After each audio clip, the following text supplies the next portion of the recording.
오늘은 특별히 성가대 찬양과 함께 모든 성도들이 한자리에 모여서 함께 예배를 드리니 감사와 감격이 넘칩니다. 우리 하나님께 모든 감사와 영광을 돌려드립니다.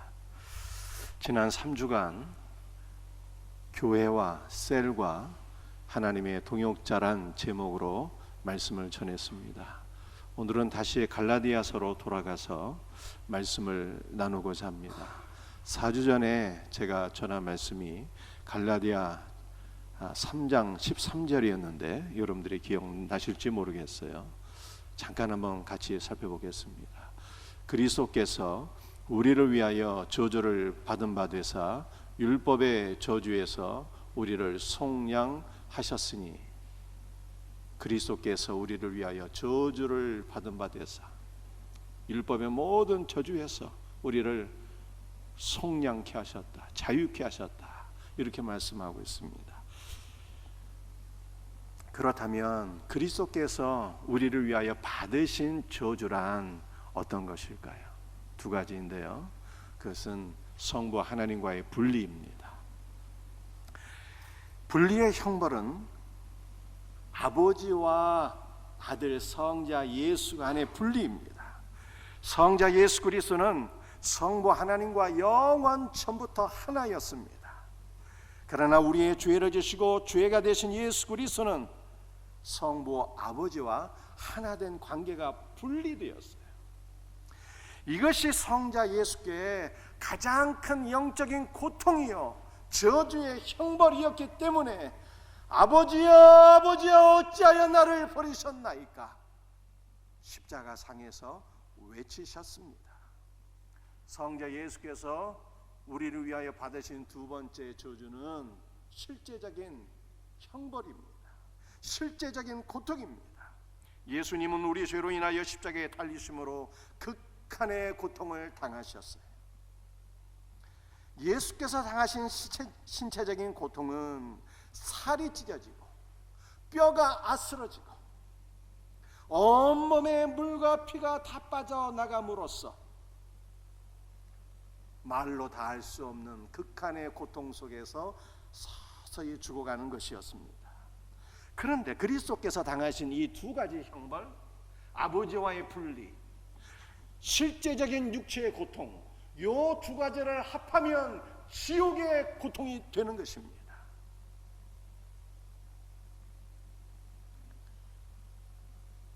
지옥은 하나님과 분리된 곳입니다. 지옥은 하나님의 그 어떤 은혜도, 그 어떤 임재도, 그 어떤 사랑과 긍휼도 전혀 맛볼 수가 없는 곳입니다. 또한 지옥은 활활 불타는 감옥 속에서 말로 표현할 수 없는 실제적이고 육체적인 고통을 영원토록 당하는 곳입니다. 따라서 지옥은 전혀 소망이 없는 절망의 감옥이에요.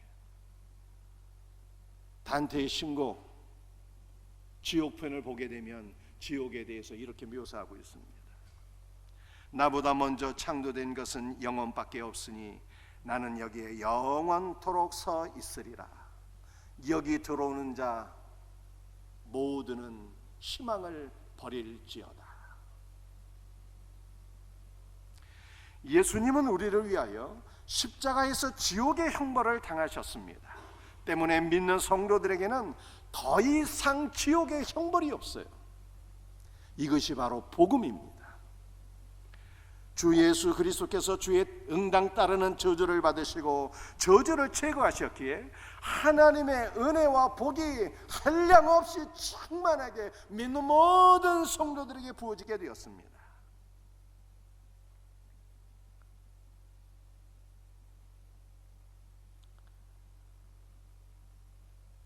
예수 그리스도를 믿는 자들이 받는 복은 무엇일까요? 그것은 바로 그리스도 자신이에요. 우리 예수님은 복의 원천입니다. 그러므로 그리스도 예수를 모신 자는 모든 죄가 제거되었고 모든 저주가 제거되었고 그리스도 안에서 복을 받게 되는데 복의 원천을 소유하고 있기 때문에 들어가도 복을 받고 나가도 복을 받게 되는 거예요.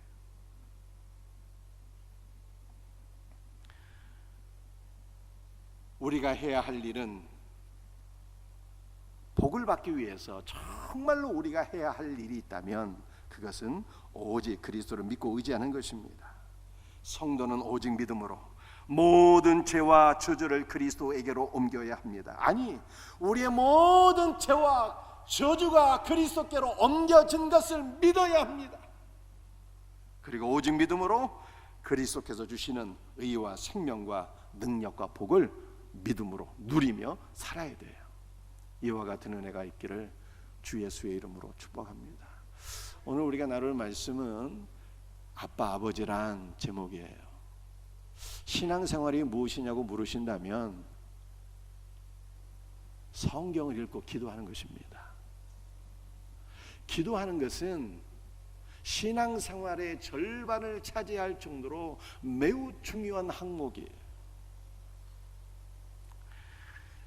오늘은 하나님을 기쁘시게 하는 올바른 기도란 무엇인가를 생각해 보면서 은혜를 나누고자 합니다. 첫 번째로 우리가 나눌 주제는 우리는 하나님의 아들이 되었기에 하나님을 아빠라 부르짖으며 기도해야 된다는 것입니다. 오늘 본문 말씀 갈라디아 4장 6절 다시 한번 읽어보겠습니다. 너희가 아들이므로 하나님이 그 아들의 영을 우리 마음 가운데 보내사 아빠 아버지라 부르게 하셨느니라. 여러분들 이 성경을 보게 되면 성령의 이름이 굉장히 많으세요. 사도행전 1장 8절에는 성령, 갈라디아 4장 6절에는 아들의 영, 또 로마서 8장 5절에는 영, 로마서 8장 15절에는 양자의 영, 로마서 8장 9절에는 그리스도의 영, 고린도후서 3장 17절에는 주의 영, 그리고 빌립보서 1장 19절에는 예수 그리스도의 성령, 로마서 8장 14절에는 하나님의 영, 이렇게 성령의 이름이 매우 많습니다. 그런데 이 상의 이름에서 볼 수 있듯이 성령의 이름은 대부분 예수 그리스도와 관련된 이름이에요. 아들의 영, 양자의 영, 그리스도의 영, 주의 영, 예수 그리스도의 성령이라 이렇게 말씀하고 있습니다. 왜 성령의 이름은 예수 그리스도의 이름과 이렇게 깊은 연관이 있을까요?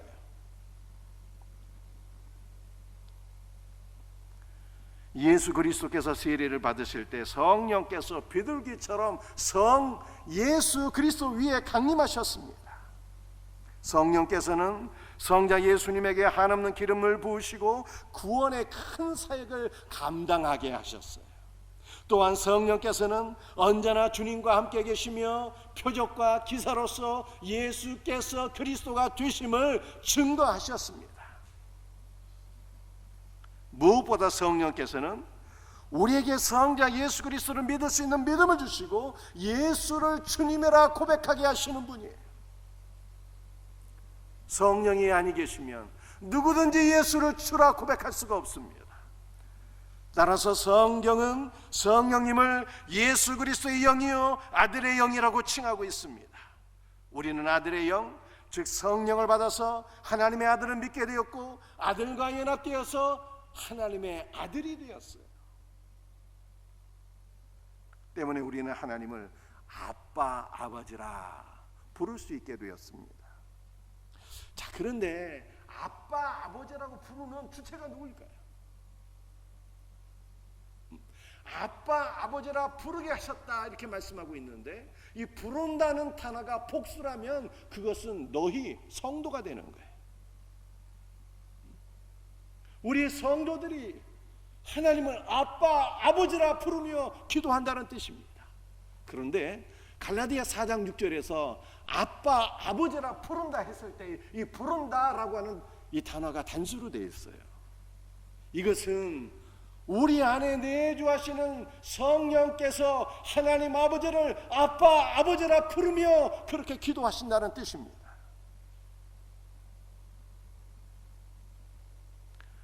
사도 바울은 로마서 8장 26절에서 성령께서 우리를 위해서 기도하시는 분이다 이렇게 말씀합니다.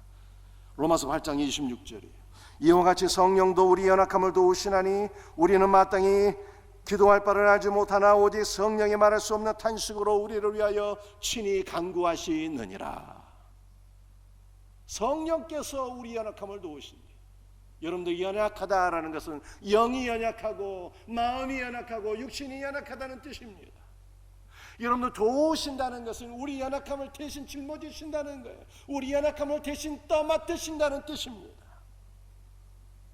따라서 성령님은 우리의 영육간의 연약함을 대신 짊어지시고 우리를 대신하여 우리를 위하여 간구하시는 분이에요. 인간은 자신의 연약함으로 인하여 기도할 필요성은 늘 깨닫고 있으나 무엇을 위해서 기도해야 되는 것인지, 어떻게 기도해야 되는 것인지 알지를 못해요. 때문에 성령님은 연약한 성도들 속에서 말할 수 없는 탄식으로 기도하십니다. 성령님은 날마다 우리의 연약함을 자신의 연약함으로 인식하시고 우리의 연약함을 짊어지시고 우리를 대신하여 우리를 위하여 친히 간구하시는데 아빠, 아버지라고 부르짖으면서 기도하시는 분이에요. 그리고 성령님은 하나님을 아빠, 아버지라 부르짖는 그 부르짖음을 신자의 영혼과 입술에 넣어주시는 분입니다. 로마서 8장 15절 말씀이에요. 너희는 다시 무서워하는 종의 영을 받지 아니하고 양자의 영을 받았으므로 우리가 아빠, 아버지라고 부르짖느니라. 여러분들 무서워하는 영을 받지 않았대요. 무서워하는 영을 받지 않았다는 것을 우리를 두려움으로 이끄는 영을 우리는 받지 않았다는 거예요. 우리는 양자의 영을 받았어요. 이 양자의 영이라고 하는 것은 정확한 의미는 우리를 아들 삼아주시는 영을 받았다는 뜻입니다. 여러분들 우리는 이전에는 하나님의 아들이 아니었으나 지금은 하나님의 아들이 있잖아요. 하나님의 자녀잖아요. 그런 측면에서 우리는 양자입니다. 그러나 여러분 우리는 중생, 즉 거듭난 신자예요. 거듭났다는 것은 영적으로 다시 태어났다는 뜻입니다. 위로부터 부으시는 성령의 은혜 가운데 예수 그리스도의 죽으심과 부활을 믿고 아들과 연합되어서 아들 안에서 다시 하나님의 자녀로 태어나게 되었어요. 우리는 영적으로 다시 태어나게 되었을 때 우리의 영 안에는 그리스도의 피와 그리스도의 생명이 흐르고 있는 것입니다. 성도의 영 안에는 그리스도의 피와 그리스도의 생명이 있기 때문에 우리는 양자가 아닌 하나님의 친자가 되었어요. 우리는 아들 삼아주시는 영을 받아서 하나님의 친자가 되어서 하나님을 아빠, 아버지라고 부르게 되었습니다. 엄마가 아이에게 말하는 법을 가르치듯이 성령님은 하나님을 아빠, 아버지라고 간절하게 부르짖는 말을 우리 영혼과 입술에 넣어주시는 거예요. 우리가 하나님을 아빠라고 부르짖는 것은 성령의 역사로 말미암아 하나님 아버지의 사랑을 이제는 확신하는 아들이 되었다는 뜻입니다. 또한 성도가 하나님을 아빠, 아버지라고 부르짖는 것은요, 무엇보다도 예수 그리스도의 기도를 따르는 거예요. 예수님이 하나님께 기도할 때 아빠, 아버지라고 부르짖으며 기도하셨어요. 마가복음 14장 36절 말씀입니다. 아빠, 아버지여, 아버지께는 모든 것이 가능하오니 이 잔을 내게서 옮기시옵소서. 그러나 나의 원대로 마옵시고 아버지의 원대로 하옵소서. 여러분들 아빠라고 하는 단어는요 히브리어. 정확히 말하면 아람어인데요, 이 아람어는 쉽게 말씀드리면 예수님 당시에 유대인들이 쓰던 히브리어예요. 근데 두 번째 단어 아버지여라는 단어는 헬라어로 되어 있어요.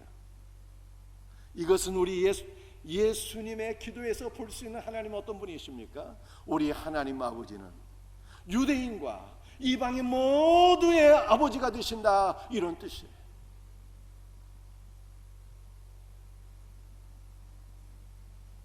무엇보다 예수님께서 성부 하나님을 아빠라고 부르신 것은 히브리어가 예수님의 모국어이기 때문입니다.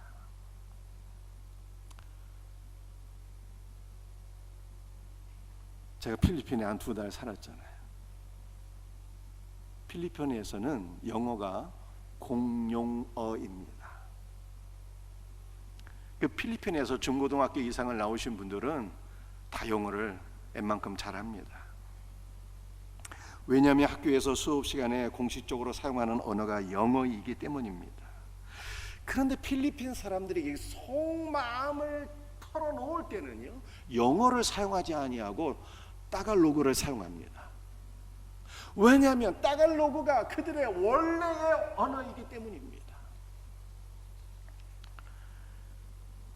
필리핀 목회자가 공예배에서 설교할 때 영어 사용해요. 성도들이 공예배에서 대표 기도할 때도 영어로 기도합니다. 그러나 개인 기도 시간에 성령께서 역사하시는 가운데 상한 심령으로 하나님 앞에 간절히 기도할 때 필리핀 신자들이 영어가 아닌 따갈로그로 기도를 해요. 왜냐하면 따갈로그가 원래 그들의 언어이기 때문입니다. 마찬가지로 예수님은 겟세마네 동산에서 하나님께 기도하실 때 모국어로 하나님을 아빠라 부르짖으며 간절히 기도하셨어요. 예수님께서 모국어로 하나님을 아빠라 부르며 기도하신 것은 성령의 임재 가운데 자신의 속마음을 아버지 하나님께 다 쏟아 부으며 간절히 기도하셨다는 뜻입니다. 우리도 마찬가지입니다. 성령께서 역사하시면 우리의 속마음을 하나님께 다 쏟아붓게 됩니다. 하나님께서 나의 아버지가 되심을 확신하며 아빠라 부르짖으며 간절히 기도하게 됩니다. 기도에 있어서 가장 중요한 것은요, 호칭이에요. 하나님을 사랑의 마음으로 아빠라고 부르며 기도해야 합니다.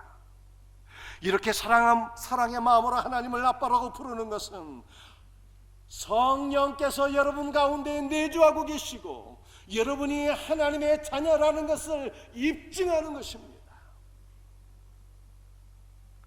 그리고 이 기도가 하나님 아버지를 가장 기쁘게 하시는 기도예요.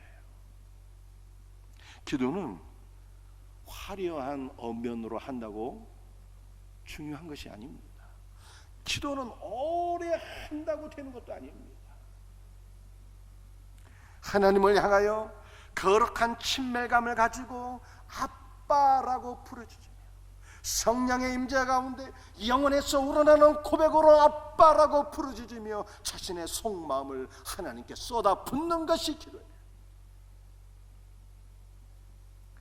영혼에서 우러나오는 아빠라고 하는 간절한 기도는 가나안 여인의 기도를 연상케 해요. 마태복음 15장 22절 말씀입니다. 주 다윗의 자손이여 나를 불쌍히 여기소서. 내 딸이 흉악하게 귀신 들렸나이다. 사랑하는 딸이 귀신 들려서 예수님께 찾아와서 고쳐달라고 애원하고 있습니다. 얼마나 간절한 기도를 드렸을까요? 기도에 있어서 가장 중요한 것은 호칭이라고 말씀드렸어요. 성령의 역사로 말미암아 영혼 깊숙한 곳에서 우러나오는 아빠라고 하는 부르짖음은 아버지의 마음을 움직입니다. 사랑하는 아들아, 사랑하는 딸아, 내가 여기 있노라. 아버지께서 말씀하세요. 가나안 여인은 예수님을 주여라고 호칭하며 자신의 딸을 치료해 주실 것을 간청했습니다. 바울이 로마서 10장 13절에서 누구든지 주의 이름을 부르는 자는 구원을 얻으리로다 라고 말씀한 것처럼 예수님을 주여라고 부르며 간절히 기도한 가나안 여인의 간구가 응답을 받게 되었어요. 우리도 가나안 여인처럼 우리의 속마음을 쏟아부으며 간절하게 기도해야 합니다. 아빠, 아버지, 내가 주님을 더욱더 알고 경험하기를 원합니다. 내가 주님의 품 안에 안기며 주님의 영과 주님의 생명으로 충만하게 되기를 간구합니다. 주여 주 예수여 나를 불쌍히 여기소서. 이 세상에는 주밖에 나를 도울 자가 없사오니 나를 도우소서 라고 기도해야 합니다. 영혼에서 우러나오는 외침으로 아빠 아버지를 부르며 주 예수를 부르며 기도하시기를 바랍니다. 살아계신 하나님께서 반드시 응답해 주십니다. 성도는 아들의 영을 의지하며 기도해야 돼요. 아침에 일어나면 아빠 아버지 오늘도 나와 함께 하옵소서. 직장에서 어려운 일을 만나면 아빠 아버지 이 어려운 문제 아버지의 은혜로 해결되길 원합니다. 주 예수여 그리스도의 지혜와 그리스도의 능력과 그리스도의 도우시는 은혜를 베풀어 주셔서 나로 하여금 이 모든 환난에서 벗어나 평안하게 하소서라고 하루하루를 기도하며 살아야 돼요. 이와 같은 은혜가 있기를 주 예수의 이름으로 축복합니다.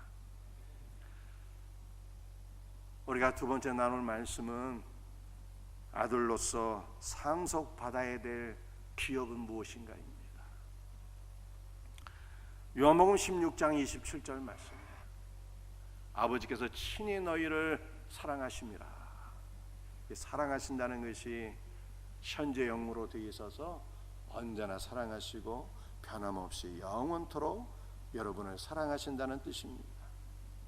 또 이것이 능동태로 되어 있어서요, 우리 하나님의 사랑은 충만하신 사랑, 풍성하신 사랑이래요. 하나님께서 이렇게 풍성한 사랑으로 오늘도 저와 여러분을 변함없이 사랑하시는 것을 믿으시기를 바랍니다.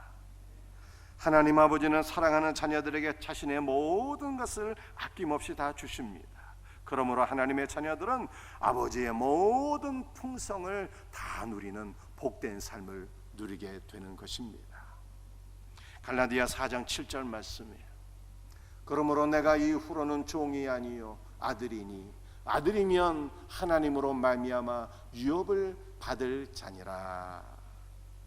우리는 성령의 역사로 하나님을 아빠라 부르며 자신이 하나님의 사랑받는 아들임을 확신하게 됩니다. 하나님의 아들이 된다는 것은 놀라운 복이에요.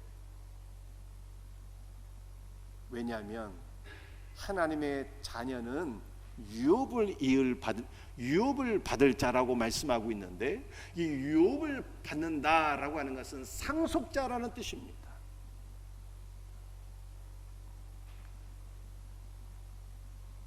우리는 성령의 역사로 아들을 믿어 아들 안에서 상속자가 되었어요.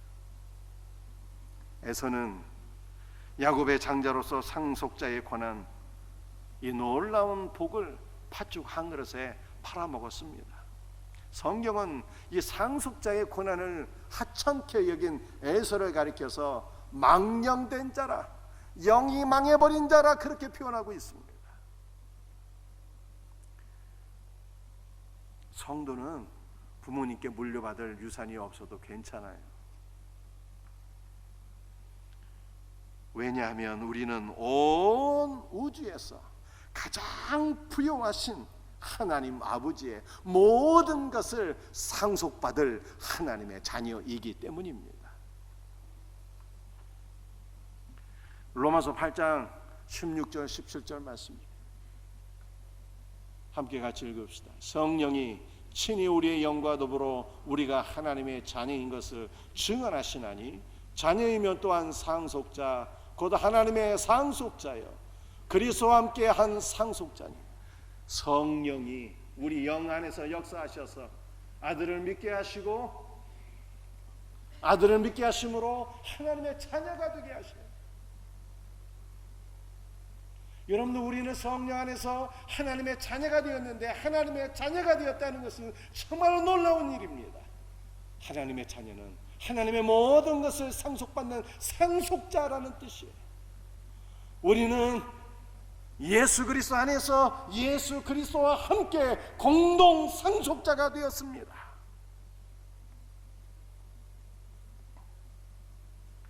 우리가 예수 그리스도와 함께 공동 상속자가 되었다는 것은 예수 그리스도께서 상속받으신 모든 것을 우리도 함께 상속받게 된다는 뜻입니다. 그렇다면 독생자 예수 그리스도께서 상속받으신 것이 무엇일까요? 아버지의 모든 것입니다. 아버지의 모든 것. 이것을 달리 표현하면 아버지 자신을 독생자 예수께서 상속받으신 거예요. 그러므로 예수님께서 이렇게 말씀하셨습니다. 아버지가 내 안에 계시고 아버지와 나는 하나이니라.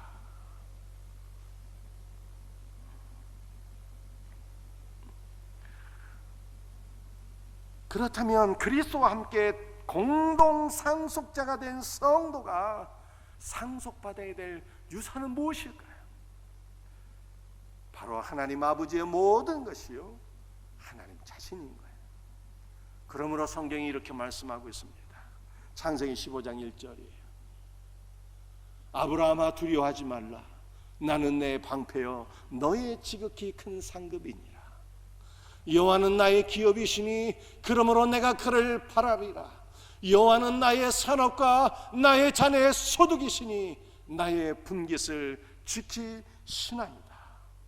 여호와 하나님이 우리의 상급이요 우리의 기업이요 우리의 산업과 소득입니다.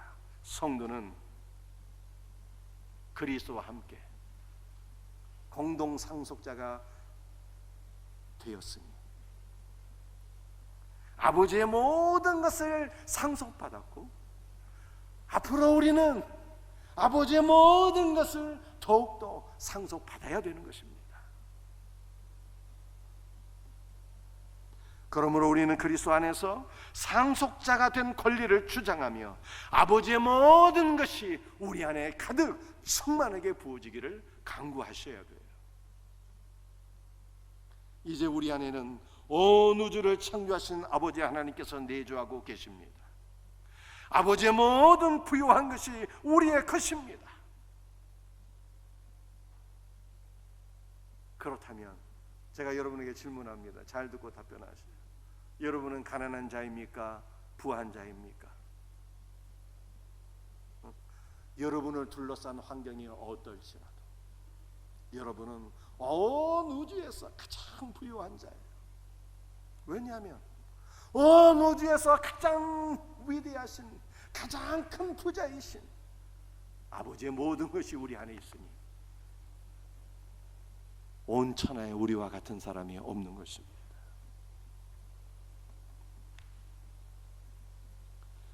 그러므로 성도는 자신을 둘러싸고 있는 환경의 지배를 당하지 말고 우리 안에 내주하시고 그리스도 예수 안에서 자신의 모든 것으로 은혜와 복을 주시는 아버지 하나님으로 인하여 기뻐하고 감사하며 살아야 되는 것입니다. 성도 안에는 온 우주를 창조하시고 통치하시는 만왕의 왕이신 아버지 하나님께서 내주하고 계세요. 그리고 그분이 우리와 함께 하시며 우리를 보호하시고 우리를 도와주십니다. 우리의 든든한 백그라운드가 되시는 거예요. 그래서 창세기 말씀을 보면 하나님께서 아브라함에게 그렇게 말씀하셨어요. 아브라함아 너는 내 앞에서 담대히 행하라. 이렇게 말씀하셨어요. 내 앞에서가 뭐였어요? 내 앞에서가 내가 너의 든든한 백그라운드가 되어주시겠다는 거예요. 온 우주를 창조하시고 통치하시는 만왕의 왕이신 하나님 아버지, 온 우주에서 가장 부유하신 아버지 하나님께서 우리의 든든한 백그라운드가 되어주신다고 말씀하시는 거예요. 그러므로 너는 두려워하지 말고 담대히 행하라 말씀하셨어요. 제가 여러분에게 질문합니다.